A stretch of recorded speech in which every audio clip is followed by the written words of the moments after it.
नमस्कार, दौंड जनता न्यूजमध्ये आज आपले स्वागत आहे। आज आपण वरवंडी या ठिकाणी आलेलो आहोत। येथील काही शेतकऱ्यांची पाण्यासंदर्भात खूप मोठी समस्या सुरू आहे आणि त्या संदर्भात पाटबंधारे विभागाच्या ऑफिसर आले असता इथे कार्यालयातले जे मेन कर्मचारी आहेत किंवा जे साहेब आहेत पाटील साहेब ते आज इथं उपलब्ध नाही आहेत आणि शेतकऱ्यांनी इथं ऑफिसला टाळा ठोकलेला आहे। आपण अधिक जाणून घेऊन त्यांच्यासोबतच आज आपल्यासोबत पंचायत समितीचे सदस्यसुद्धा आहेत। आज अधिक माहिती आपण त्यांच्याकडून जाणून घेऊ। काय सांगा? नमस्कार। गेली 10-12 दिवस आम्ही या ठिकाणी तो शेतकरी येत आहोत। आम्ही पाठपुरावा करत आहोत की आमच्या वरवंड गावाला प्यायला पाणी नाही। या ठिकाणी आमच्या जवळून बेबी मोठा कॅनल वाहत आहे, तर आमचं अक्षरशः कोरडं पडलेलं आहे। लोकांना इथे प्यायला पाणी नाही आमच्या गावामध्ये। तीच परिस्थितीची आहे।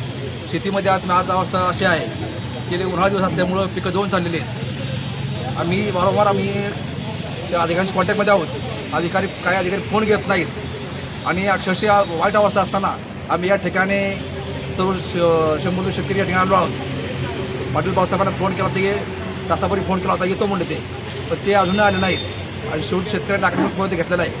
आणि इथं या ठिकाणी आपण पाहत आहात या ऑफिसला आम्ही ताळ ठोकलेलं आहे।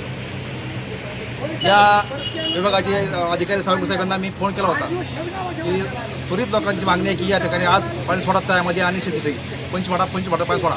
पण त्यांनी या ठिकाणी साहेब पाणी सोडतो म्हणले, पण कधी सोडतो सांगितलं नाही।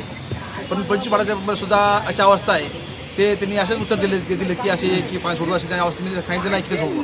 त्यामुळे शेतकरी झाले आक्रमक शेतकरी अक्षरशः चिडलेले आहेत आणि शेतकऱ्यांनी या ठिकाणी येऊन या ठिकाणी टाळ ठोकलेला आहे।